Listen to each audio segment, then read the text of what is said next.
Ya, hari kelima memperingati penyerahan Roh Kudus. Kita baca Kisah 15 ayat 31. Sudah semua katakan amin. Ya, kita baca sama-sama. 1, 2, 3. Setelah membaca surat itu, jemaat amin. Ya. Setelah membaca surat itu, jemaat bersukacita karena isinya yang menghiburkan. Nah, di sini saya kasih tema karena kemarin masih ada kenaikan, di sini saya kasih tema kenaikan Tuhan membawa sukacita. Jadi, di dalam kenaikan Tuhan membawa sukacita karena apa? Tuhan menyediakan tempat di surga bagi kita. Tuhan juga menyuruh atau memerintahkan Roh Kudus turun untuk menjaga kita dan menghibur kita dan menguatkan hati kita saat kita lemah. Jadi Tuhan naik, Tuhan menyuruh Roh Kudus turun untuk kita diberi kekuatan. Nah, tugas kita sekarang memberi kekuatan kepada setiap orang yang membutuhkan perhatian kita. Siapapun itu, kita tidak boleh memandang statusnya. Dalam hal ini, diri kita harus siap dalam menjalani tugas-tugas sebagai murid. Kita semua di sini adalah murid Tuhan Yesus. Kenapa? Tuhan naik ke surga, Roh Kudus turun. Nah, kita sebagai muridnya, kita harus siap. Siap untuk apa? Melakukan tugas-tugas yang diberikan sama Tuhan. Tugasnya apa? Memberitakan kabar gembira tentang datangnya kerajaan Allah. Jadi, memberitakan kabar gembira tentang datangnya kerajaan Allah. Yang dimaksud datangnya kerajaan Allah itu apa? Nah, di dalam kerajaan Allah itu apa? Yang pertama, adanya kedamaian. Jadi yang pertama adanya kedamaian. Mari kita baca Efesus 4 ayat 3.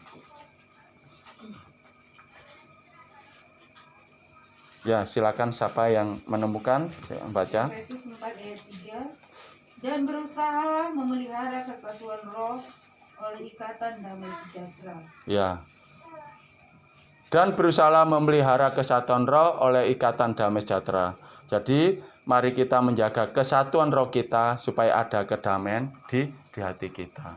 Jadi persekutuan ini kita ada suatu roh kita jaga. Supaya apa? Ada kedamaian di hati kita. Yang kedua, adanya persaudaraan. Di dalam kerajaan Allah itu adanya persaudaraan. Mari kita baca. Roma 12 ayat 10. Ya, silakan. Hendaklah kamu saling mengasihi sebagai saudara dan saling mendahului dalam memberi hormat. Ya. Hendaklah kamu saling mengasihi sebagai saudara dan saling mendahului dalam memberi hormat. Kalau hidup kita tidak ada perasaan akar pahit atau ego, dalam arti merasa diri benar, otomatis kita bisa mengasihi saudara kita. Kita bisa menyapa duluan atau dalam arti memberi hormat. Pasti dalam hidup kita ada persaudaraan, tentunya juga ada kerukunan. Jadi di dalam diri kita, kalau tidak ada akar pahit, tidak ada ego di dalam diri kita merasa benar, pasti kita itu menyapa duluan. Jadi kita intinya tidak punya musuh. Jadi kita semua itu saudara. Jadi ada yang kita sapa duluan. Nggak usah kita tunggu sapa dia dulu, enggak. Terus kita aja nyapa dulu. Gitu loh. Jadi intinya itu karena apa? Hati kita ada sukacita. Hati kita bergembira. Ngapain? Kok kita lihat, oh saya lebih muda, jadi saya harus menyapa dulu. Oh dia lebih tua, saya nggak mau nyapa dulu. Oh jangan. Jangan memandang status seperti itu. Mungkin pada waktu kita lewat, kita tidak menemui, dalam arti itu tidak tahu kalau di sebelahnya ada Bu Sherly. Loh, saya lewat. Loh ya, kita mungkin namanya sepedaan kadang kan lurus ke pandang, kita tidak toleh-toleh ya. Lah, mungkin Bu Sherly tahu nyapa duluan. Loh, gitu loh. Intinya itu kita berpikiran positif. Supaya apa? Tidak terjadi pikiran negatif. Yang ketiga, adanya kerukunan. Kita baca Matius 12 ayat 25.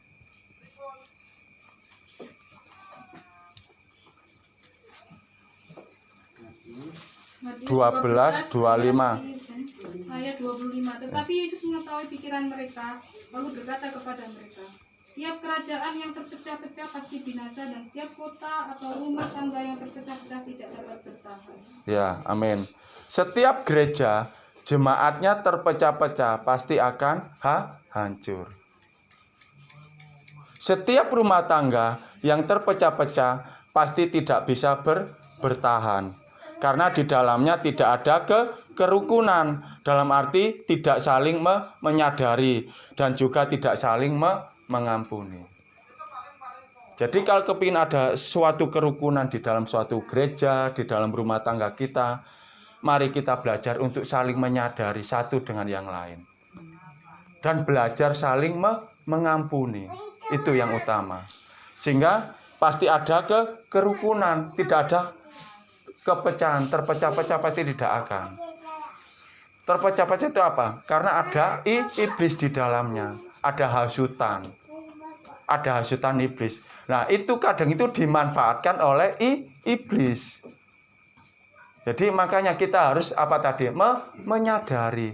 Oh, ancene sifatnya seperti itu ya wis. Loh, kan enak sih. Iya. Ancene sifatnya seperti itu mau gimana lagi? Loh, enak.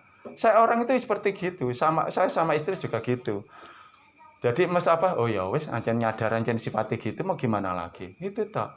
Terus kita belajar mengampuni. Memang sulit belajar mengampuni, sulit. Tapi kalau kita terbiasa memaafkan, biasa mengampuni, enak. Kita tidak punya akar pahit. Betul, hidup itu kita itu jadi enjoy. Kita bisa menikmati hidup. Kita tidak ada rasa bersalah, tidak dituduh Roh Kudus mengingatkan terus kamu bersalah ini, kamu bersalah ini, enggak. Karena apa? Roh Kudus ada di dalam hati kita itu mengingatkan kita. Kalau kita bandel, tidak bisa diingatkan ya, Roh Kudus bisa keluar. Tidak ada di dalam hidup kita. Jadi belajar Roh Kudus supaya tinggal di hidup kita.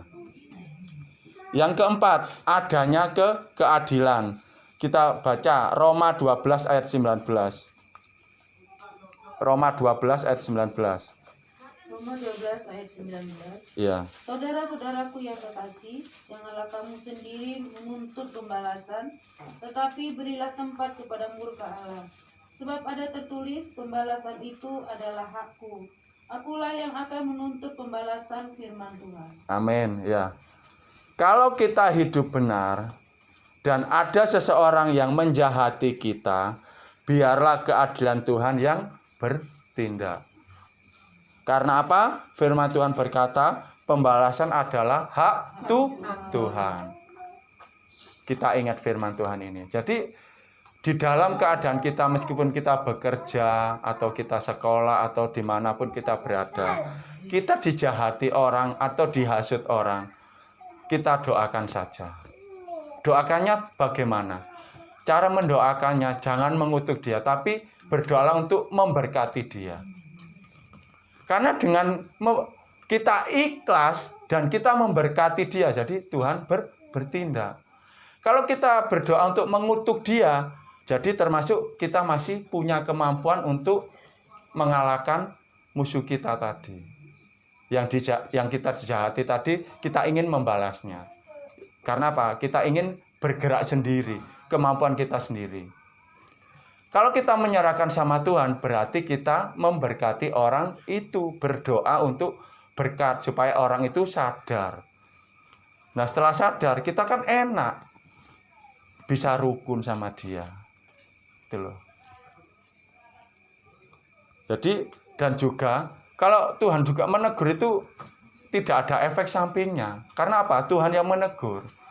Kalau Tuhan menegur dia jatuh sampai patah tulang atau apa, ya urusan dia, kan jatuh sendiri.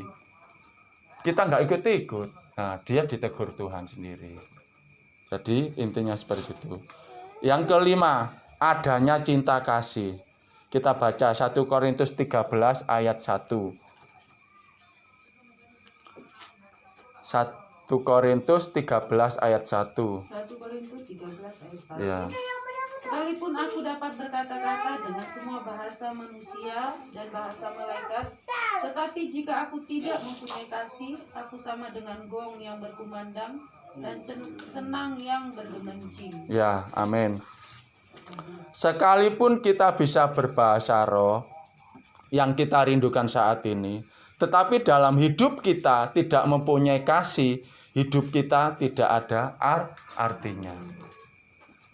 Meskipun kita pinter, segala apapun pinter, tapi kalau kita tidak mempunyai kasih, kita sama dengan nol di hadapan Tuhan. Bukan di hadapan manusia, tapi di hadapan Tuhan. Nilainya nol. Tuhan mengajarkan kasih-Nya kepada kita dengan Dia rela berkorban di kayu salib sebagai bukti Dia cinta atau sayang kepada kita. Maka dari itu marilah kita belajar untuk mempunyai kasih, dan kasih itu tidak memandang status. Kasih itu tidak memandang status.